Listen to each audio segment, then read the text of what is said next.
Okay, so hello, I'm Argus Kalukas, and it's my pleasure to welcome one and all to the 17th in our What Talk series, which sort of stands for Waterside Hypotheses, Aquatic Theories. Every month I've been banging on about the diversity of our wonderful speakers, and I'm sorry today is no exception. I'm not doing any of our previous guests a disservice, but I think John Foss, today's speaker, is the first who's been running a successful business directly related to waterside models of human evolution for 30 years. John has swim schools in 6 states in the Midwest, USA, that teach an astonishing 2 million lessons every year. Consequently, today we have the privilege of listening to an expert opinion on a question that it seems has been actively avoided by the field of anthropology for over 60 years. Do humans have any aquatic adaptations? And if so, what are they? I'm especially looking forward to hearing and learning some new insights on all of this from John's talk, which has an intriguing title, Identifying Aquatic Adaptations in Humans, Why Yet to be Explained by Science, and How to Change Perceptions. Now, thanks to the amazing technology that's at our fingertips, this Zoom meeting is going to flip to almost exactly the other side of the earth from where I'm sitting here in Perth, Australia, to Chicago, or somewhere around Chicago in the United States. So without further delay, it's my great pleasure and privilege to welcome John Foss. Thank you. Hopefully I can get my share screen working here, and hopefully there'll be minimum interruptions along the way. All right, so today's talk is identifying Homo's extraordinary aquatic adaptations and why they are not explained by science. And I typically don't like to read because I think it loses a lot of the luster and emotion that can happen from a good speech. And but I'm going to try to give you the background first on me and how I got to where I am, and then in a little bit about the swim school, and then we'll start going into the theory as I see it. So I'm not sure.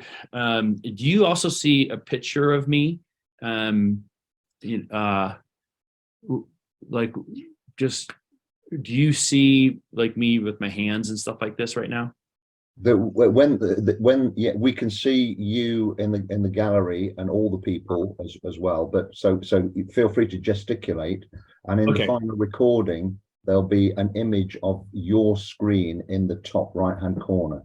So if you want to gesticulate and make some movements, that's going to be helpful. Thank you. Okay. Well, very good. So I don't see that image, so I'll just I'll just pretend it's there. Okay, so I learned to swim at age 5, diving for spoons in Fort Leonard Wood, Missouri, and the test was to see if you could pick up the spoons in about 5 or 6 feet of water, you were able to go off the diving board. And so you'd pick them up on the steps, and then you could pick them up at 2 feet, 3 feet, 5 feet, and that was what you had to do in order to be able to swim and jump off the diving board. And that's actually a remarkable way to teach swimming. There's really no skills, just putting yourself underwater again and again and again. I swam all the way on swimming teams, all the way through college, and then I still continue swimming as a master swimmer, and I've swum at a few world championships. And I placed in the top 10. So I try to keep myself in the water, and I'm planning on going to Japan this summer. I have a BA in biology. My plan was to be a doctor like my father, and swimming kind of got in the way, and it's kind of an interesting story. When I graduated from college, I was kind of just mystified at like how it all worked. So I created a curriculum called CADS, and that's an acronym that stands for a method of how to teach, and it was very, very successful. Did 3 teams over the years, and had a lot of really, really good swimmers come out of those teams, a couple American record holders, a bunch of age group national records. And at some point in time, I started to design skills around teaching kids how to swim. In 1993, I co-founded with my wife. You see her up there, Susan. It's a little bit older picture, but we now have 24 schools in 6 states, and we've done about 40 million lessons over the time, and we have about 1,000 instructors that teach the method. And my primary job is, I was CEO for over 25 years. We now have an excellent CEO who Susan and I mentored for a long, long time, and he has taken the business even to another level. And I can spend a little more time on doing stuff like this. Wrote a children's book, which basically defines how to swim. It's 54 pages. It's pretty cool. And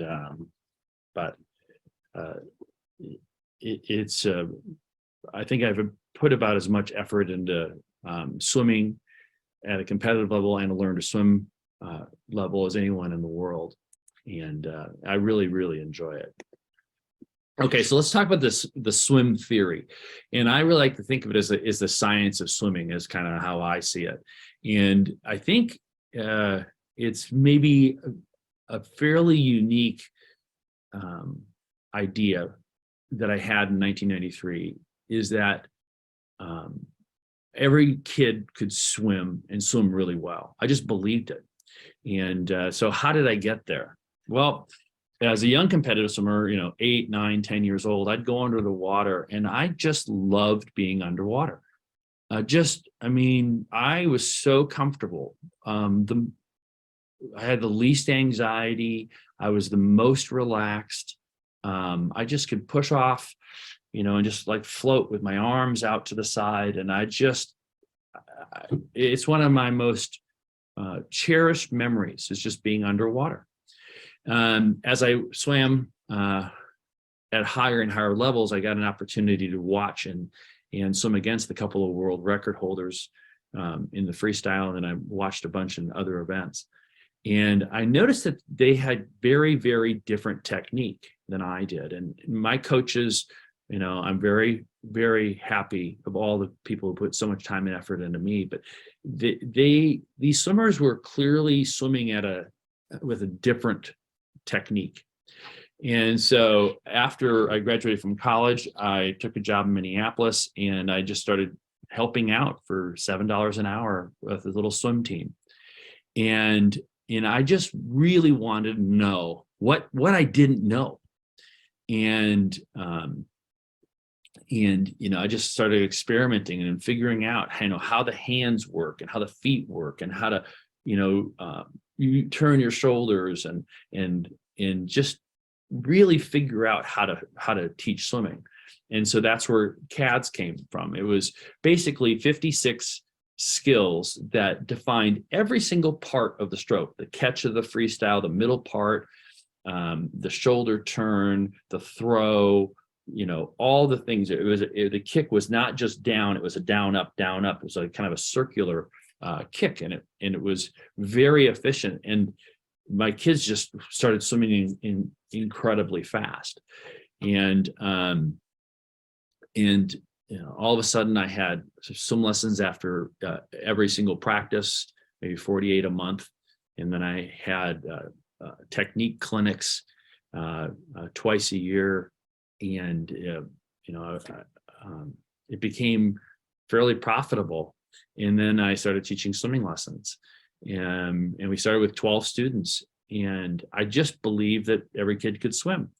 And with the swim school, I realized that there's only about 2% of the population was on my swimming team, but the other 98% needed to know how to swim.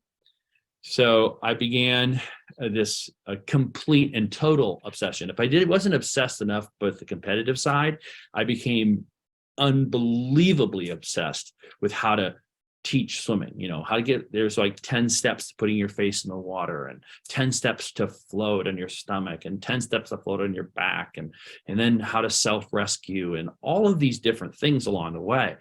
And it became, a couple hundred different skills that really started creating a whole new curriculum that really was separate from anything else. And I think it was all that work and knowledge about learning how to swim, and then teaching it at the highest possible level, that I started having these eurekas, like, oh wow, about the human shape. I have to thank John Bainbridge, who ran the Australian swim schools in Los Angeles, California. He now is in I think Queensland, and he was the first person who exposed me to the aquatic ape theory. And as he talked about it, and I was pretty busy. I didn't get really involved much more than just reading and learning and trying to find everything about, how the hands, feet, and mouth, nose, everything worked. And then, I don't know, between 2008, 9, I became kind of an observer of the AAT at Yahoo groups, and I started posting at some point in time. And I would say that the information that was created between 1999 and 2008 to 2009 was great to see that information. It was it helped immensely, and I have to thank a bunch of people. I will in a second here. So after 50 years of swimming and teaching 40 million lessons and training thousands of instructors, I'm certain of really two things: that all humans are the exact same machine. All modern humans, they're just slightly different colors and shapes and sizes, but they're basically exactly the same. And if just given a little amount of time in the water, and I may say that maybe 24 hours over a 2 or 3 year period of time, they can learn how to swim and swim well. And my gut feeling is that, well, how much does science underestimate our swimming adaptation? And I think it's between 10 and 100-fold. I think it's far, far, far most. Of course, the people on this call probably are exempt from that factor, but I think that most people have no clue how much it really is. And so I think that Desmond Morris's naked ape, this picture is pretty profound. Just like, oh, what is the difference between between human and an ape, or in the far left, of course, is a monkey, but it's an extreme, and you kind of feel it here, like, well, how did that happen? And for me, there was a moment when I had probably 4 kids in the pool, and I think they were probably of 4 ethnicities, and America's kind of a melting pot, and I just being struck, like, just how well we swim. I had a couple of my national record holders were African American, and a couple were Asian, and Caucasian. I mean, it's just kind of, it didn't matter, like, just whatever race they were, they all swam great. And I just started seeing that the hands and feet were incredibly propulsive, and in a weird way.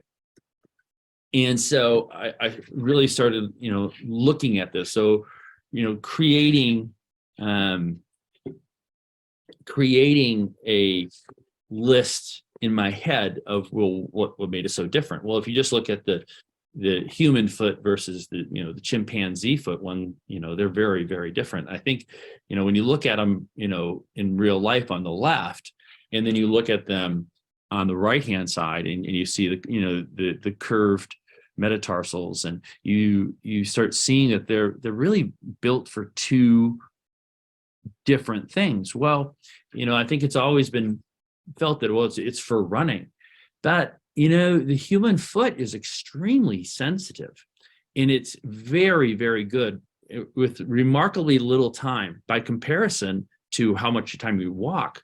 If you just spend a little bit of time, you start seeing that, it's really very, very good at, just dolphin kicking, pushing like a breaststroke kick, or just a flutter kicking.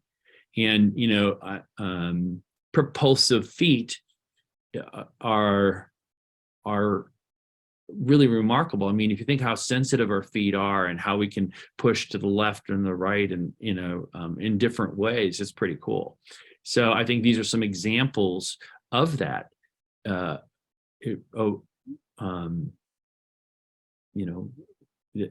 of confirming an aquatic adaptation of just the foot in itself. Of course, if we look at the hand, the hand of a chimpanzee or a gorilla up top are very, very different. Chimpanzee is on the left, and they're very different. And, the thing about is the dexterity. And so I'm going to try to use my hands here, of how you can hold the water. Well, you can hold the water in about 10 different ways. You can hold it in, pushing this way, you can hold it this way, you can hold it this way. You can do different things in order, to hold the water. And, I think the highly sensitive fine motor, these excessively sensitive fingertips allow for one thing. It's really just holding and being able to grasp the water. The water is about 800 times thicker than air, but if you even hold your hand, move your hand back and forth in the air, you can feel, very, very nicely, how you can push the air back and forth, and I can see your hand is actually acting like a wing. And it's amazing how kids with just a little bit of effort, diving for a spoon or something like that, can actually figure out how to push and hold the water extremely well. And when you've taught, 6-year-old kids to just blaze across the pool, you're like, wow, that's fast. And, and like, I can't even tell you how fast some of these kids are. They're using their hands, their feet. I mean, it's really, really quite amazing. And, these are just a couple examples of just kind of how the hand is can work in hold the water in different ways, and that you can move back and forth. And, I would say between 7 and 10 major ways you can hold the water with your hands. And I think that the dexterity is just assumed that it's because of, grabbing little objects or whatever, things like this. But I think it's a lot more than that. It's a reason why it can hold the water, grasp things underwater, and things like that. So what then are Homo's aquatic adaptations? And over a long period of time, I said, okay, there's 15, 20 different things, and then started trying to figure out what they were in my head. And in the swim school, there'd be like 20 different science of swimming, and I would go through the wrists and the hands, like the wrist bend backwards, and how the feet are different, and as I would explain to our staff and instructors, so they kind of had that next level of knowledge without getting too bogged down, but they realized that, hey, humans swim. And we'll kind of get into that in a second. So first, we created a shared Google Doc, and we had discussion at the AAT at groups.io. And there are some primary contributors, Mark, who's on this phone call or a Zoom, Francesca Mansfield, Gareth Morgan, also here, Peter Rice Evans, and then of course myself. And I just want to say just a huge thank you, for their input, and it's a work in progress, and but the amount of, like, I never would have thought of many of these things. I mean, like, just the mining of information was incredible. So first, I think we should define, like, how do you define aquatic? I think in future iations of the list, you have to really, is it necessary for swimming? Well, like the nose on your face is, like, really important. It's without it, we're not going to swim. Is it observed in other aquatic animals? Is it morphological? Is it structure of your body? Is it instinctual? Is it habitual? Is it theorized? You'll see that there's just a bunch that are theorized, and some that can be tested. Gareth has done some testing with transdermal absorption and things like that. That can go from theorized beyond it. And then, is it unique to Homo, or is it shared with the hylobates, the gorillas, orangutans, and chimpanzees? So, for example, the brachiating shoulder or the twisting lumbar section of the human body plan is seen in the hylobates, but it's not really seen in the other in the great apes. So, I'm just going to quickly flip through what was created by the group. And so it's probably 7 pages, and I'm going to show you about 5 here. And it was just kind of like, call out what we're going to try to do. Feel free to edit. And everyone had the ability to go in and add different things to it. Everyone had free association, add, delete, whatever. And I don't think there was a lot of deletions. There was just additions and organizing. There are some duplications and things like that, but, it was a remarkable list, and even some images were put in so that you can kind of see it. You can see parasagittal. So I'm going to just kind of go through a few of these here things. The ritual washing, it would be a habitual thing you would see. The adducted big toe, all 5 toes together, and the ability to flip the water, as a flipper or else as a pusher.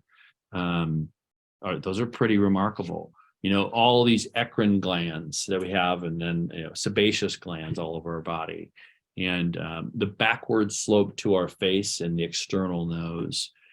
If I were to say, this is this hands, feet, body fat layer, ability to consciously hold breath, parasagittal keeling. Mark has done a lot of great work on that.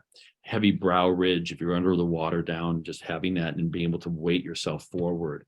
Wrists that bend backwards, gorillas can't do that.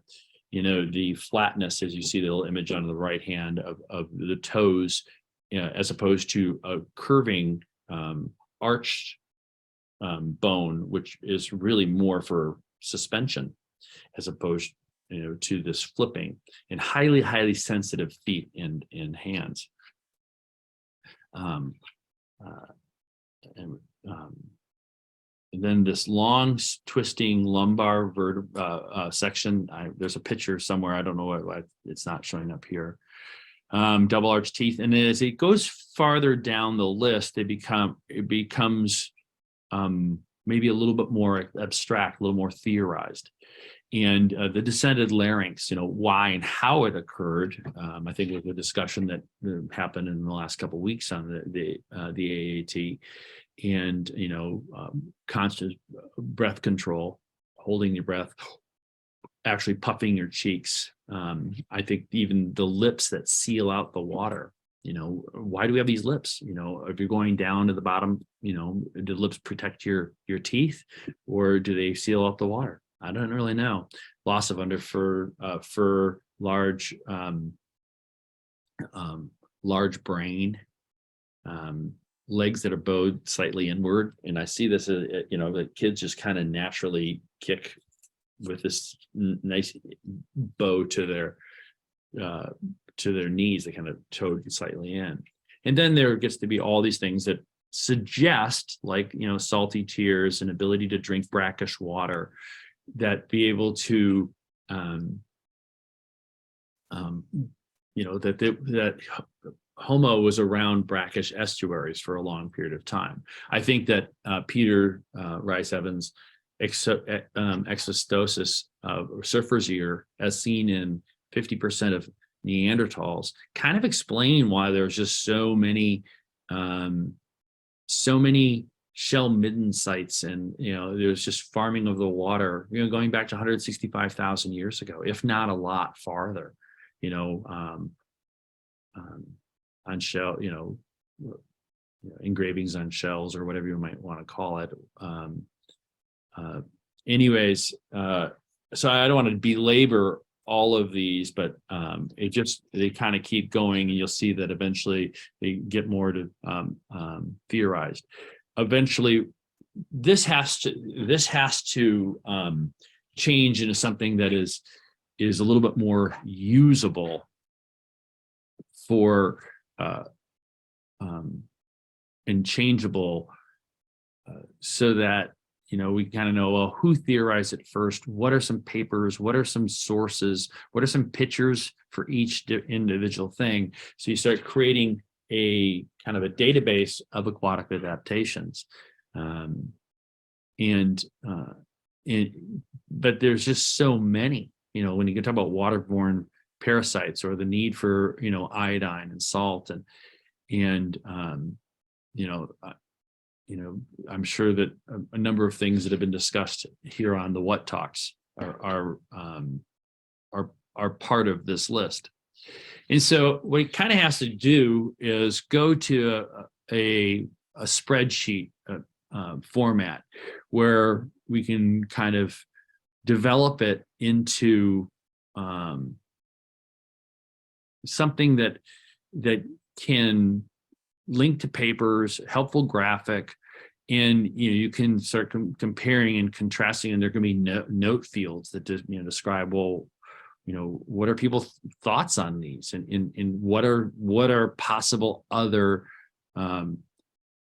venues to explain. I think the human knows. A lot of people say, well, it's an air filter, it's for long distance running. I say hogwash. I don't think I think it has one purpose and one purpose only, and that's underwater. Stop the water from going in and stop the air from coming out. When you teach swimming, you need this. This long, flexible neck creates the ability for you to orient this. As you go down, basically, you are always keeping your nostrils in a downward position. When a child drowns, basically they fall underwater. They're not prepared for it because they probably had not enough instruction. They look up, and all the air comes out. And once it comes out, then they will just sink underwater. They're no longer positively buoyant. And understanding that, we won an Emmy in 2014 for a news piece that had millions of views around the world. Basically, it was called "Drowning is a Silent Event." When a child falls underwater, they make that mistake of looking up. And the biggest reason behind that is because people don't understand that, how the nose works and why the nose works. But once you understand, like, oh yeah, the nose is an air trap. We swim, okay? Science hasn't even got to that point, and it's kind of shocking because it's, our swimming adaptation is as plain as the nose on your face. It is the nose on your face, and it's just like, and once you teach it and you just watch it again and again and again, and how kids will just naturally have this long, articulating neck in order to adjust their nose, it's quite amazing. So I guess why are the adaptations unacknowledged by science? I mean, there has to be some good reasons. I think in general, there's swimming incompetence. U.S. Navy did a survey in 1991, and they found that 6% of Americans could pass a swim competency test of 300 yards of the freestyle. I know that some countries like Australia, who have a much more vigorous and private swim school industry that has gone for a lot longer, that number is much higher, maybe 50, 60, 70%. There's surf lifeguard competitions. There's, just a lot more access to water. 90% of the population lives within 50 miles of the water. I don't know what some of those statistics are, but I've heard them at conferences in Australia. But there's also little crossover between academia and the swim industry. I think swim coaching is kind of an ad hoc profession. You don't go to college to become a swim coach, and you just there's if you look for academic papers and things like that, other than a few aquatic or waterside hypothesis books, there's almost nothing on aquatic adaptations, almost nothing. So it's very poorly understood because there's not a lot of rigor about it. And maybe there's more that I don't know of, but I think there's social misconceptions as well. I think when I started teaching and I thought, hey, every kid can learn how to swim well, I encountered quite a bit of misconceptions. It's almost like people believe that certain races could swim, certain races couldn't swim. They just believed that, and I'm like, well, why? Even in some of the underserved communities in America, they just don't really understand.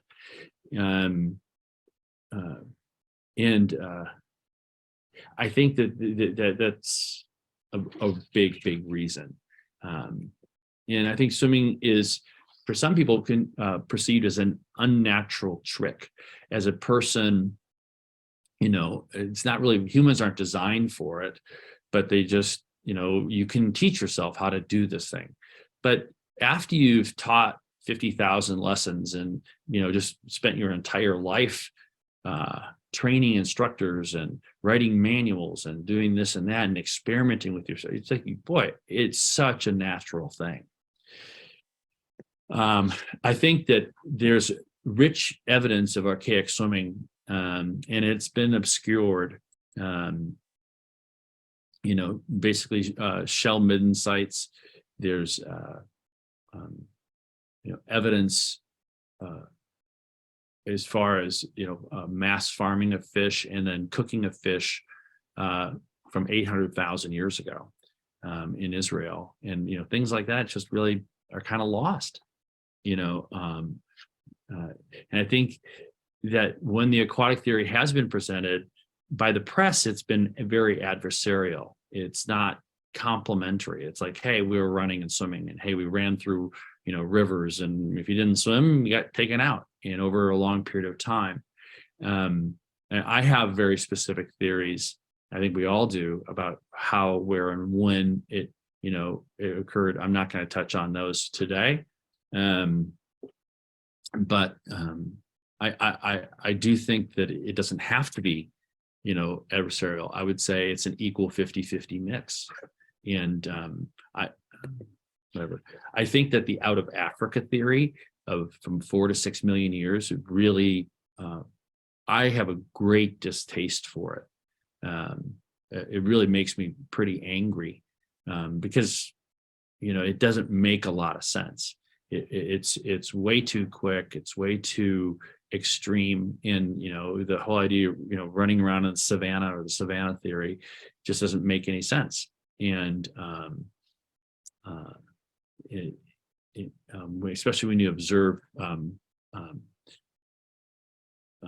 people in the water, they all swim the same. So I guess, well, why is swimming such a perfect medium?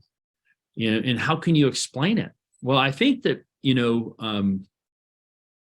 directional selection is, or directional adaptation is what I like better, is it, a population which is orange gets pushed to the right. Well, with swimming, it gets pushed twice. It gets pushed, number one, toward survival, so that the green there, survival reward. I think Mark is the one who's said many times, or that littoral foods nearly are all edible. Once you get under the water, kelp, you can eat the kelp, you can eat the crabs, you can eat the shellfish, you can eat a lot of stuff. You can eat the fish that's under the water. There's a positive reward there. But also, if you don't know how to swim, there's a substantial and permanent negative reward. Okay, so there's a negative, it's death by drowning. And so these two factors is a powerful exponential push to the right. So I tried to just look here. Let's say, for example, this is an example of directional adaptation. And let's just take the hylobates in yellow, or an LCA, which probably looked quite a bit like the hylobates, or the Simyang, upright, twisting lumbar section, obligatory bipedal, throat sacs, duetting, things like that. And if you think about that, starting in Asia, and then there was this dramatic bifurcation of the great apes to the left, and then this rightward push to Homo, which is this fully bipedal and swimming body plan. And it's just hard push. That same, if I go back, it's that same rightward push again, for a long period of time. Whereas those apes that don't, for whatever reason, are dedicated to climbing in the trees, or like gorillas, herbivores, insectivores, they're going to be pushed to the left. And if they don't use swimming, or they don't use bipedalism, they're going to lose it. And the gorilla, chimpanzee, and orangutan have all stabilized their spines for quadrupedal in three completely unique different ways, whereas humanity developed this bipedal, streamlined body plan, which is really quite remarkable. So I think one of the reasons, so if we can kind of go through why are humans and chimps so different? And I think there's two different views. Well, convention is that Homo is the third chimpanzee, famous book in 1991 by Jared Diamond. I think it's completely wrong. We are genetically closest to chimp. We do share one virus with chimpanzees that's not shared with gorilla. And so we were probably with chimpanzees for a brief moment in time. And then, but if you look at morphology, like how we're built, the body plan, what makes us a swimmer, we are the most diverged from chimp. If you look at unique affinities, we have 35 with orangutan, and I think they just did a subsequent paper, went up to 54, and they had 11 with gorilla and only 2 with chimpanzees. And it's like, well, that's weird. Why would 2 creatures that separated last be the most diverged? Well, there's actually some good reason for that. Homo is the only swimming ape. Chimp is the least aquatic of the apes. And when humans swim, we don't really swim. And this is another misconception. People think that you swim with your face out of the water. But humans swim best 99% under the water. When you float, on your stomach, your back, you're basically going to float 1 pound or 2 pounds out of the water. Not very much, but and so humans, the kind of our natural swimming position is far deeper than, and that's one of the reasons of the success of the swim school, is that we teach swimming where basically you're not trying to fight yourself out of the water. When you see the butterfly, the backstroke, the breaststroke, and the freestyle, you're seeing tricks. You're seeing the arms come out of the water like this, or come out of the water like that. But reality is there's another arm down deeper, and you're just barely out of the water. And so the misconceptions about how you teach good swimming, people think that, you use a cupped hand to swim. You don't. Your hand is big and flat. You have a little J in it. You can, allows you to push that this side of the hand and this side of the hand are basically equal. So when you push back and forth, this vector and this vector, hold the water, and it feels perfectly balanced on your hand. It's not like a chimpanzee's hand. It has all these bent, bones, and it's not built for swimming. We have this almost like paddle-like flat, short-fingered, long thumb hand. Sorry. And so there are theories that explain these paradoxes, that, why humans and chimps are the most or radically diverged. But I'm not going to discuss those today, but they are, I think, incredibly interesting. Maybe time. So I'm trying to make sure I monitor my time here. So how do you flip the script? I think images that say everyone can swim, hey, there is a huge worldwide industry for swimming. We have many adaptations to swim. Something, hey, it's as plain as the nose on your face, that nose thing, obvious. So like, oh, duh, we all swim. Clever posters, and I'll show you one of those in a little bit that show these adaptations. You can drop a hint. There's a racist element on the ignorance of swimming, and it's both sides. It's not just from academia, but I've given drowning talks in many, many different communities, and then people say, "Hey, we don't swim." I go, "Yeah, you do. Well, I have to put my face in the water, I'll die." No, you won't die. It's just it's kind of amazing. So it's not all on academia at all. It's just a general ability. I think that once you realize that everything under the water is edible, basically, and it's inexhaustible. You can't harvest all of the oysters. You just can't, because when they spread as little seeds, they're too small. They're literally inexhaustible. Whereas only a small percentage of land plants are edible, and they are seasonable as well. Not all places have fruiting trees. Archaic Homo, if you look at the tool record or whatever over the last 2.5 million years, crossed thousands, if not millions, of rivers. But the bonobo and common chimp are basically separated by a single one, the Congo. So very different. And maybe it's worth it to pay to publish an uncontroversial paper in a prominent journal. So if you want to see what aquatic adaptations are, well, it's pretty obvious. There's a number of different ways you can demonstrate that humans just are profoundly good swimmers. And I think these are some happy images where you say, oh wow, that's really cool, like we can do that.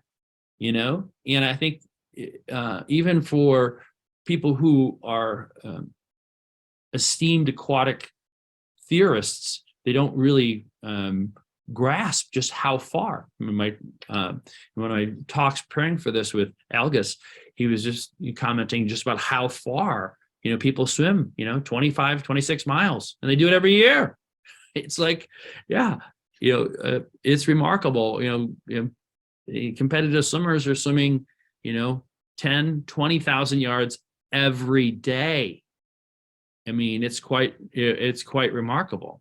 So I tried to come up for this talk with a way to see our aquatic adaptations. So here's one of America's fastest swimmers. She's won Olympic gold medals twice in 2 different Olympics in the individual freestyle. She's won 16 world championship medals, and her name's Simone Manuel from Texas. And if you were to sit there and start looking at like the human shape, you could put any human, any race on here, and they're basically, you don't have to change any of the words.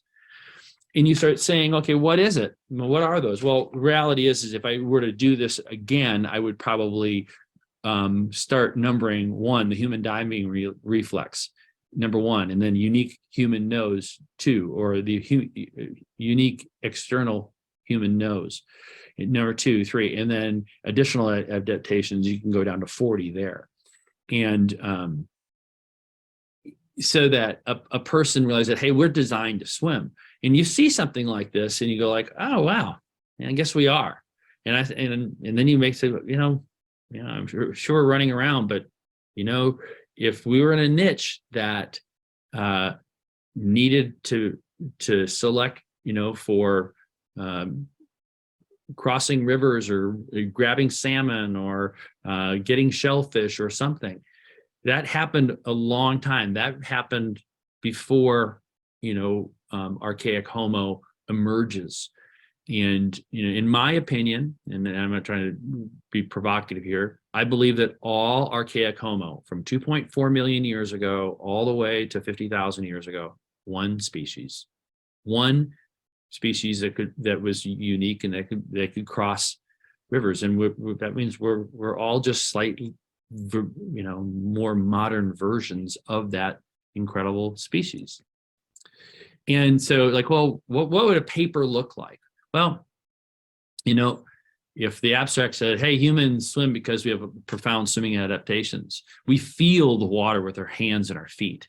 And that's one of the reasons for sensitivity. It's, we can infer from skeletons and the fossil, the tool record or bones and, of fish and things like that, and shellfish, that we can see that archaic humans were also swimmers. There are well-defined swimming industries, schools, sports, parks, the Olympics.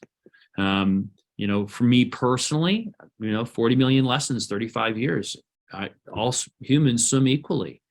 You can list the top 20 archaic evidences for swimming. I think there's 5,000 Sheldman sites in Scandinavia.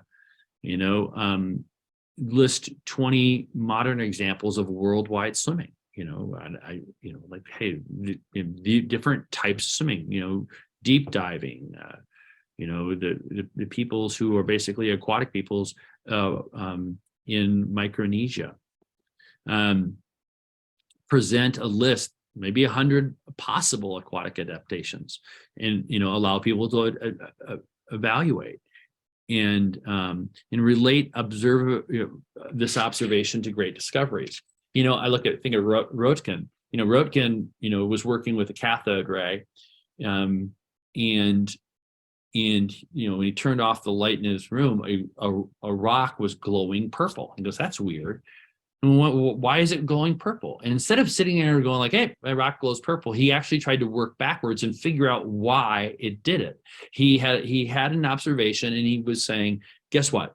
We got to solve for this. Well, he figured out that there's more than just energy that was coming out of this, more than just light rays and different things like that was coming out of the cathode ray, but he decided that there was X-rays, and he eventually figured out what was in the rock, and then he eventually made a plate, and he took the first X-ray of his wife's hand. And so just following unusual examples that you can't explain, that's how you make discoveries. Well, the fact that humans swim all over the world, they all swim really well. Everyone does it. Everyone has fun. There's hot tubs. There's whatever. There's so many people have baths. It makes sense that you should explain that as one of the adaptations. It's the glowing rock. And we must resolve these swimming adaptations so that it fits into the record. Why are our hands so sensitive? Why are our feet so sensitive? If you look at this, look at these nature magazines, you start realizing that adaptations happen for a reason. Each one of these pictures here happen for a reason. The bat, has sticky wings so it can, capture bugs on its, on its wings, or the duck-billed platypus. We're the same thing, and we have to explain our most profound adaptation, and that's a locomotive adaptation to cross rivers and farm them. Conclusion. I guess, we're trying to right a wrong here, and I think that honorable errors do not count as failures in science, but as seeds for progress in the quintessential activity of correction. I think that the out of Africa savanna theory was a good-natured attempt to solve the mystery of humanity, but it's I consider it an honorable error. So I agree with Stephen J. Gould. We have to move forward, and I think that humans love water. This is a thing from the Foss Swim School. It's one of our trademark things, but humans are designed to swim and swim well. And thank you very much for your time. And I'm going to stop sharing here. And hopefully you guys enjoyed it. Well, thank you very much, John. That was really great. You're obviously preaching to the converted here, but that was fantastic. And there's lots of stuff there that I really excited about that I hadn't sort of thought of before. So brilliant. I want to make one point, and then I want to open it up to everyone else, because obviously, as many people to ask questions or make points as possible. The point that really I want to make is, and it's just so wonderful to have such positivity and enthusiasm on this subject. I hope you don't mind me saying, from an American, because I was talking to Vernon Reynolds the other day, and next month we're going to have a conversation with Vernon Reynolds as the talk. And Vernon commenting on, I don't know if you watched the second talk, which is Simon Bearder, and he was, his talk was, why do the textbooks on anthropology ignore this? And Vernon, after a lot of thought, basically decided that because most of them are American, and so the American anthropologists seem to be quite hostile to this idea, far more than the Europeans are. And I think it's possibly because America has this creationist lobby to sort of fend against, and so they're more sensitive to fringe ideas. I just wonder what you thought about that. Well, actually, I understand the creationist thing. I think actually, I wouldn't throw it on the creationist. I would just say that it is. There's just a lot of ignorance around swimming. There is a few people who swim really well. There's an industry with country clubs and swim teams and this and that, and 5% of the population, 10% of the population, swim extraordinarily well, and a bunch of people just don't really swim very well at all. And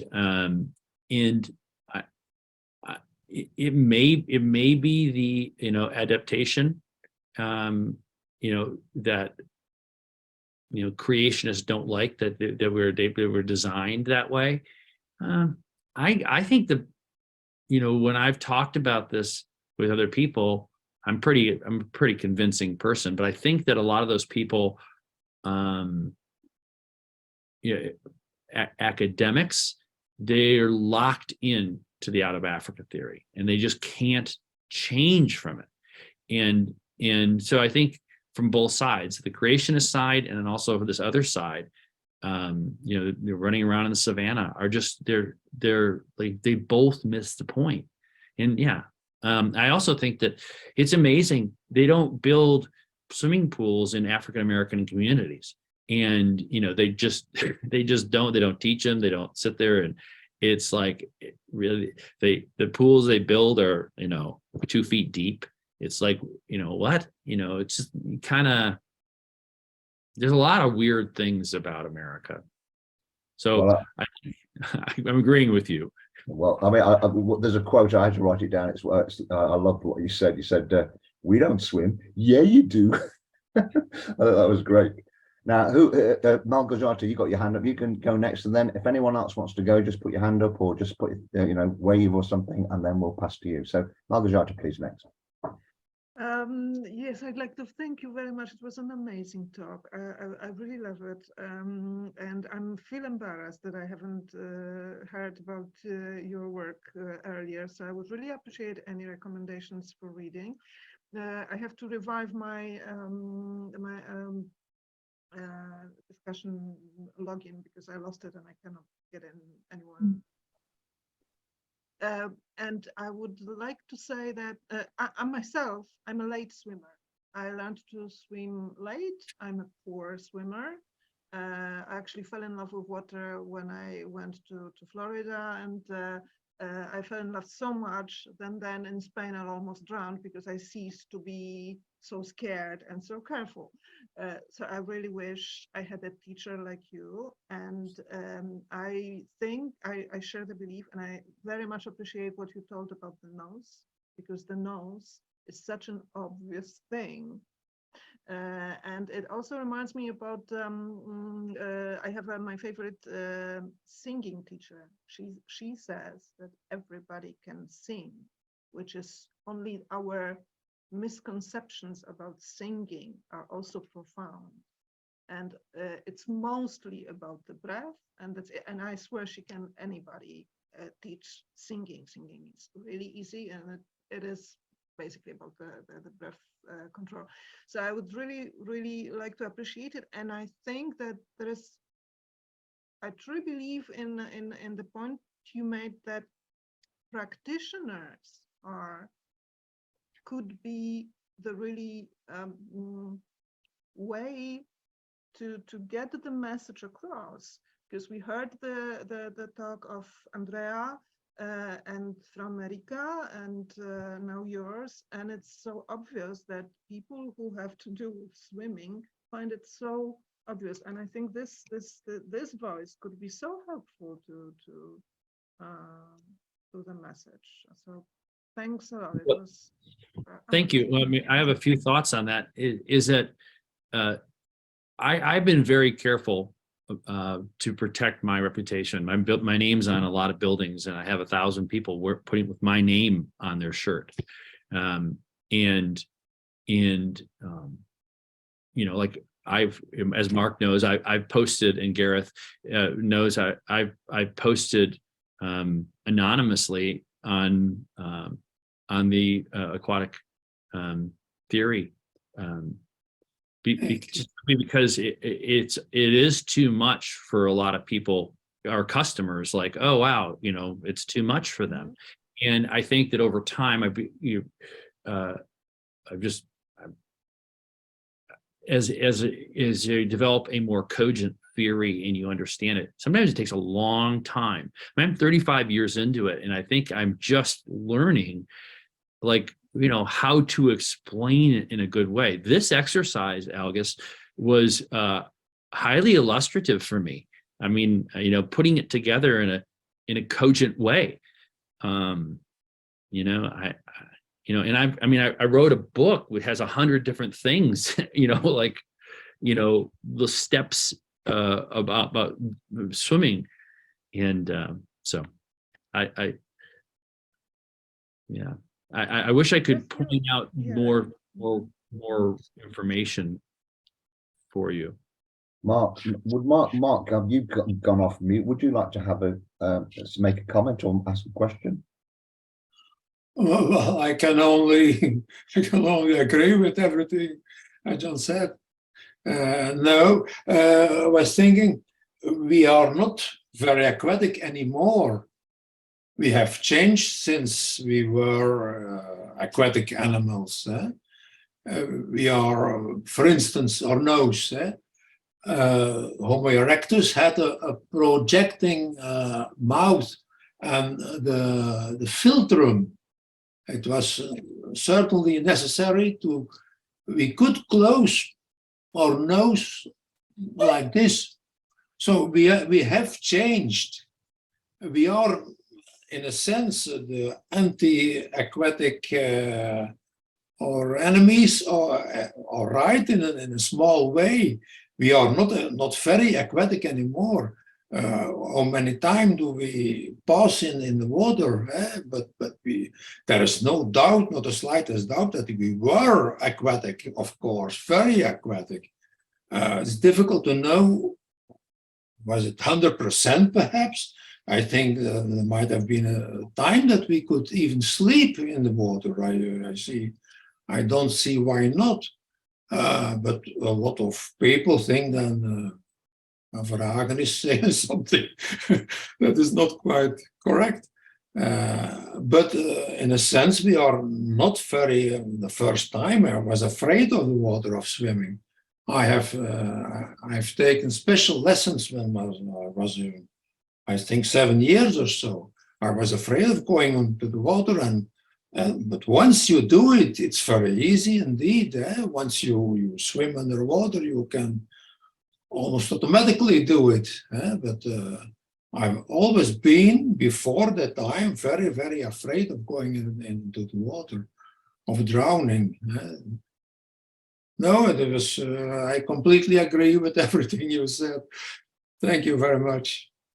Yeah, I think that there's a great quote. It's in this book here, and it basically says, the window of opportunity to learn how to swim really well starts closing at age 6, is almost completely closed by age 11.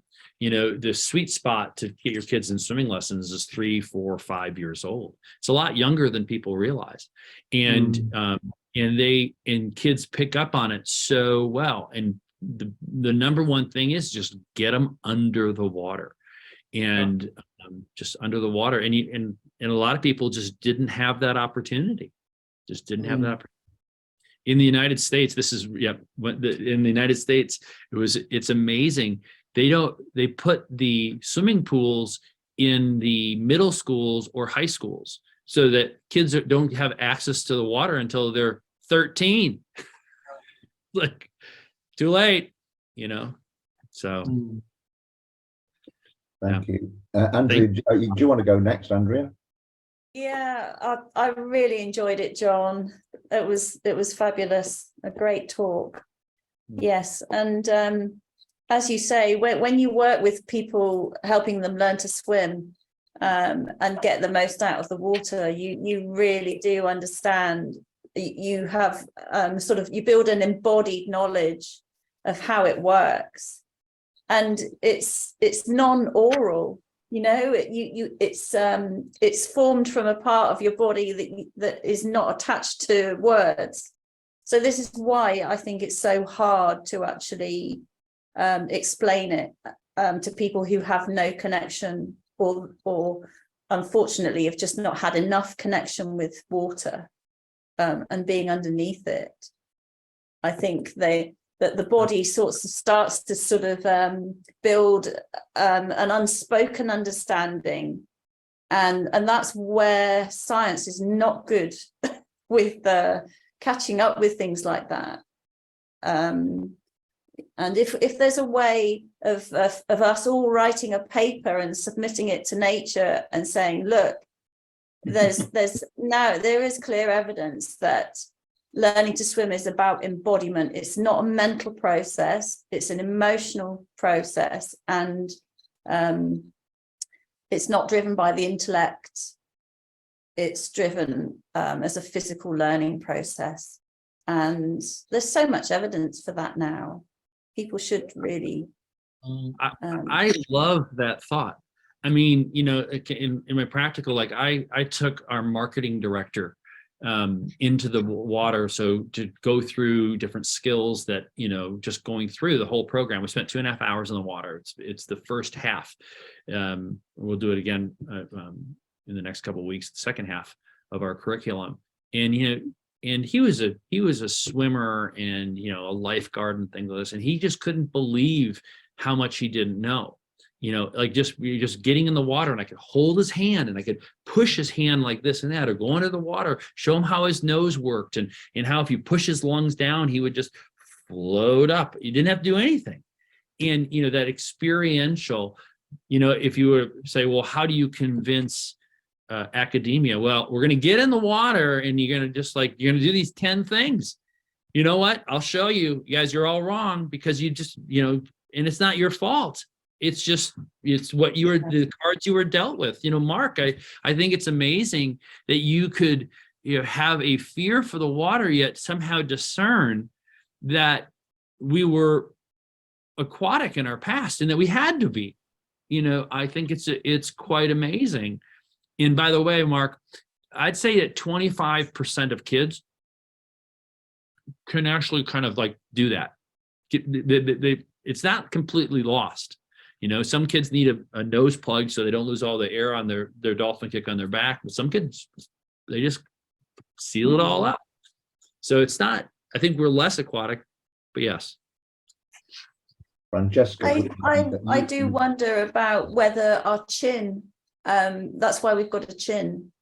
This thing about the sticky out bit, and whether it's because that's connected with the vagus nerve as well, sort of stimulating the vagus nerve and sort of settling the emotions down.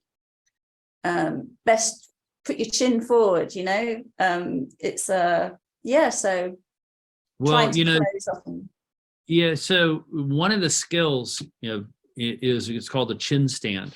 So you take a child like this and you just put them their chin. So all they're trying to do is like on a step, just touch their chin. And once your chin goes about that far under the water, so your ears are down here, your body will just start floating. Just like this. It's just a simple act of dropping your chin down. And, it's remarkable because your lungs are like a balloon and your hips are like a bowling ball. And you just push, so imagine your head's right here, as you push the chin down, all of a sudden that's your spine just pops your hips out of the water and you're just floating. And like we tell our adults, it's like, it feels like flying. You're flying.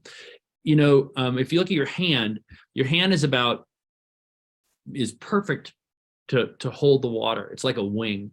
But if you look at both hands and you were multiplying times 800, which is the thickness of the water, you would basically have this, 2 wings that could, you could, paraglide or whatever you wanted. Not paraglide, it's a hang glide. And, your hands act like wings. And, if people could just, understand how the hand really works and why it's so sensitive, why we have all these different things. Well, it has to be that sensitive to bevel and hold, hydrodynamics. And I mean, I just think that the dexterity, how the, radial ulnar deviation allows all of this, extra motion. Like most people don't even know what radial ulnar deviation is, but once you see it in swimming, it's like profound, like, oh wow, I understand how the human hand is so different from any other creature. It's just that radical. So yeah. Thank you. Francesca, you look like you were ready to ask something. Yeah, it sort of moved on. I was going to comment on, well, from my own observations of living in Greece, because, well, I'm half Greek and I've been coming to Greece since I was a baby anyway, but for the last 30 years I've been living here and my children have grown up here. Basically in Greece, swimming is not taught, and there are clubs, competitive clubs for people who want to get into it in that way, but it's not something that's taught like in the UK where we used to have regular swimming lessons. But I don't think I've ever met a Greek that can't swim or has a fear of water, because in the summer everybody just goes straight to the beaches, and from a very early age you see children as young as 5 perhaps jumping off rocks that are maybe 5-6 meters high, with no fear at all. They just whee splash, and they're gallivanting around. They have no fear because it's such a big part of their summer holidays, which really run from June to October. And you also see that it makes a lot more sense to people who live in hot climates by the sea, because when it's 40-50 degrees heat waves, there's only one thing you can think of if you don't have air conditioning, and that's get into the water, get to the beach, cool off. It's an instinctive draw to get you there. My own children, okay, I mean, my daughter I gave birth to in water. from when they were months old, I had them swimming under the water. I mean, I was doing sort of submerging them. It was natural, completely natural. They just, I do the sort of 1, 2, 3, blow on their faces, pour a little water on. So they got used to the idea that this was coming, and then 1, 2, 3, blow on their face, dunk, and they were fine and come up smiling. There was no fear, there was nothing. It was perfectly natural for them. And within a few years, they were swimming by themselves. And, I kind of, even back then, I knew I'd read all of Elaine's books. I had all these ideas. I was kind of testing things out. So I found that, yes, they did swim by themselves and hold on to my hair, or they did grab hold of my shoulder, and they could free float around me very comfortably. And if they just needed to know I was near enough for them to reach out, and then they'd let go and paddle around and then grab hold of me again. And I found that, there was no trouble at all swimming with them. Whereas one occasion, I remember a friend of mine, we were sitting on the beach, and my daughter and his daughter had both got into the water together, and they were probably around 2 or 3 years old or something. And they got a little bit out of their depth. And immediately he panicked and ran in and tried to save them. And he got out of his depth, and he was trying to lift them up, and he was sinking. He was holding the 2 children out of the water, and he was going, help, help. And I just said, let go of them and they'll hold on to you. And eventually he got that. That's what he did. He let go of them. So they were floating next to him. They held on to him, and then he could just swim out with them. Right. It's just, people don't understand these things, probably, as John or people have said, that not living near the sea, or not having this access, not seeing it day to day, they have no idea that what's capable, what our species is capable of. That's all I wanted to say. Well, no, I think that, 2 things I'm going to add to this is, number 1, just get in the water and experience it for, academics. And number 2, there are cultures where everybody swims and there's no swimming lessons. It just like, it's not just a worldwide swim industry but those are 2 powerful points that were not in this presentation, but I'll make sure to make them just for my own file. Yeah, I mean, it's a very good point. I mean, at the end of the day, the savannah theory has got such a stranglehold. It has for 3 generations, really. So we emphasize the terrestrial features, and as Mark says, I think we probably are less aquatic than we were in the past. I don't know how far back we'd have to go, but there's no doubt that we are efficient walking, and we are pretty good at running, long distance running. But I don't think they're incompatible. I think they're mutually compatible. We can have traits that are good for running and good for swimming. I don't know if you saw Bert's talk a few weeks ago. He was trying to make that point, that we kind of share all 3, the swimming, the terrestrial, and the technology. So he kind of talks about a triathlon ape, which I thought was a lovely thing. So has anyone got another point they would like to make, or question? Well, I've got another one then in that case. You weren't quick enough. I want to ask this guy, John Bainbridge. I feel really bad. I've never heard of him. And he put you onto the Aquatic Ape. I want to know more about him. Is he Australian? Yeah, he was Australian, and he had come to America, and he had like 6 swimming schools. And we got talking, and I was at a swimming school conference, and then of course there are a selection of different talks you can listen to. Well, one of his talks was basically on are humans naturally aquatic, and I was drawn to the talk, and I think there was literally 6 people in the room, and I was just like, and then after it was done, I just stayed, and he was like, well, yeah, I think that humans swim, and yeah, I think he was coming at it from a baby instructor point of view. He was also coming at that babies could swim, and when you think that humans can swim very young at 3 and 4 years old, you have to start believing that it's a natural thing. And so I think that he did that. I vacationed with him, and he eventually, he and his wife eventually separated, and he went back to Australia. And I've seen him, maybe a half dozen times in the last 15 years. But I have to thank him, and he's the one that pointed to, I think, both Desmond Morris's book and then one of Elaine's books back in the 90s. So have you heard of him, Mark? Have you heard of this guy before? Well, the name says something, but I don't remember the name. yeah, I was going to ask also, because you talked about the swimming science and this sort of thing not connecting. There's a paper which I'm a big fan of. It was written in the 80s, I think, by a couple of exercise physiologists called Sharp and Costa. I don't know if you're familiar with that paper, but they were studying elite swimming. So they got very good swimmers, and they were all male, and they shaved their body hair. And they did a series of experiments, pre-shaving and post-shaving. I know. The headline was that there was some, small but still significant advantage to what they call passive push-off from the side of the pool. So when they weren't actually doing any stroke, but just seeing how just gliding through the water, they would decelerate, and without body hair, they decelerated. What's the word? They decelerated slower. So basically, with more, the more hair, the faster they would decelerate. Which, of course, is the prediction that you would make if we lost our body hair at least partly through drag reduction. I just wondered if you'd heard of the Sharp and Costa. Oh yeah, and I would just tell you this from competitive swimming: when you watch the Olympics, and every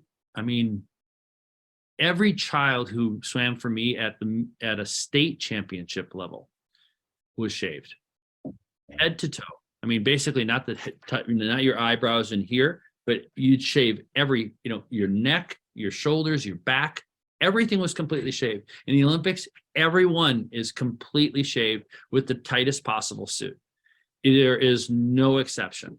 And then, in fact, it's defined, hey, that's an unshaved time, or that's a shaved time. And one guy I knew in college, he had so much body hair, you'd see him come like this. He was the hairiest guy I've ever seen.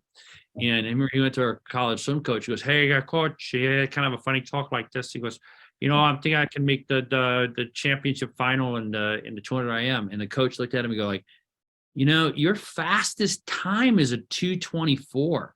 I mean, you're the slowest guy on our team." He shaved down and got third, and almost qualified for the nationals. He went 2:01. He dropped 24 seconds in a 200-yard race. That's how much he was a very hairy guy. That's kind of the extreme of just, how much in 100 yards, 10, 12 seconds for a super hairy person. For the average person, it's probably 2 seconds. It's universal. Gosh, I've got a follow-up question, if I may, on that.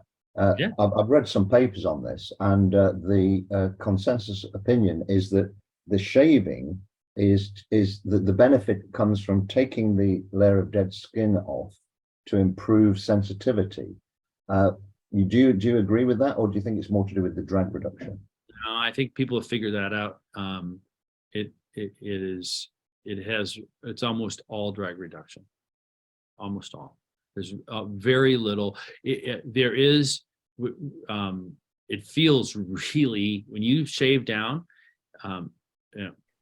it feels great. It feels slickery. It feels just, I don't know how to describe it. You just you go, and it's like, well, I don't stop. And so, it tingles a lot, but I think that there's been quite a bit of work done, and they realize that it's basically just drag reduction. Yeah, that Sharp and Costa paper would confirm that, because of the passive push-off, to get rid of that placebo effect of being, having a sort of a effect on the mind in terms of swimming better or whatever. Yeah, if I could kind of close with one thing, is the remarkable nature of the propulsive hands and propulsive feet is far, if I would say what's the one thing that is why people underestimate it by 10 or 100-fold, is I just don't think that people realize just how difficult and unusual it is that our hands hold the water so well. And it had to have been a million generations, like far more. And I don't want to get hung up on, other, what could be another talk, but it's far more extreme. And I can't tell you, it was like 1994, 5, 6, right in there, where I just stood mouth aghast, just like this. I go, how is it they all swim? It's unbelievable. It was just a wonderful moment. I know exactly where I was in a pool, exactly, looking what direction when the thought hit me. And I remember it like it was today. So it's really hands and feet. I tell you what, that's going to be the take-home message for me, that the concept of holding the water. I think that's so true. I was snorkeling today with my wife, and I had that same kind of experience, that just being able to just manipulate the water in so many different directions. But I never thought of it before I heard you speak. That's great. Anyone else got a point they'd like to make, please? If I started talking, you won't shut me up. Go on, Andrea. Sorry. I think it's wonderful. Yeah, I agree that about the hands and feet, the sensitivity. And also, I would like to add that our spines being long and flexible, I think being able to bend in the middle and flex, and I think it's something that people, perhaps if they're basically runners, if they're very sort of sold on the idea that the peak of human achievement is to be able to run a marathon, then what is the spine doing that's different to being in water? If it's something that perhaps it hides from them something about what happens in water when you're using your spine in a different way. I think it's all about experiential understanding. And if we could write a paper together and talk about this sort of deficit that science has, and that people need to understand that there is an experiential element to understanding, and science, everyone's clever. We should be able to work out how to get beyond this. I have a draft of a paper, and I just have to work like what would I put in there, or what I think having a clear, non-controversial, paper that can go through, and these can only be explained by swimming. And it doesn't mean that we don't run. Obviously we do, but I mean, the thing is there's a lot of good reasons to swim. There's a lot of food in these estuaries. There's a lot, and for 165,000 years we've been collecting that food. It's pretty obvious. So. Yeah, it is. That's well, maybe I can do another talk someday, and if it, and maybe I can talk about a paper and the structure of that paper. So. That sounds great. Okay, well, we'll be going for about an hour and a half, so I think we should really stop there. So thank you very much, everybody. I got to apologize again. Me and my administrative errors. Every month I seem to do something wrong. So I hope everyone got the message. Well, obviously you did, you got here. But anyway, one day I'll get it right. I'll get it perfectly right, and I won't make any mistakes. But until that day, usually get it right. Apologize. Anyway, so thank you very much. Next month. Thank you, John. Yes, thank you or very Jack. much, John. That was brilliant. Really great. Jack, whatever you want to call me. Thanks, Gareth. Absolutely great. Oh, Gareth, do you want to say hello? Say a word, Gareth. You're on mute. Microphone. You're on Microphone. Mute. You're on mute. I can't hear you. Got it right. Okay, there you go. My only contribution would be this. We've just been saying, well, people do run and people do swim. I swim a bit. I can't remember the last time I ran. So I'm on the aquatic side. Well, I always ask students, you know, when was the last time you climbed a tree? How much time in Yeah. the last year did you spend climbing trees? But nobody would deny that we've got an arboreal past, right? And of course, we spend a lot more time in swimming than climbing trees. Right? Definitely. I do have a lovely figure. 50% of the population of the United Kingdom, this is for the year 2015, 50% went for a beach holiday. They left their homes, left their domestic animals, taking only what they could carry in their hands, and fled to the coast with the express purpose of immersing themselves in seawater and eating seafood, fish and chips, clam chowder, you name it, seafood, right? And this is the largest mammalian, what's the word I'm looking for? Exodus. Migration Oh, migration. on the face of the planet.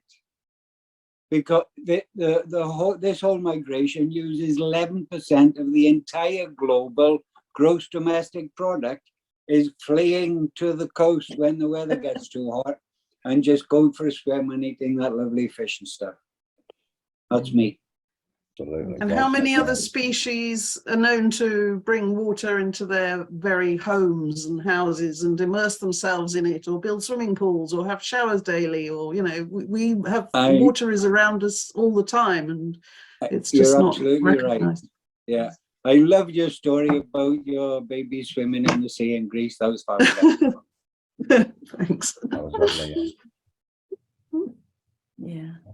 Okay. Thanks Well, for the I think.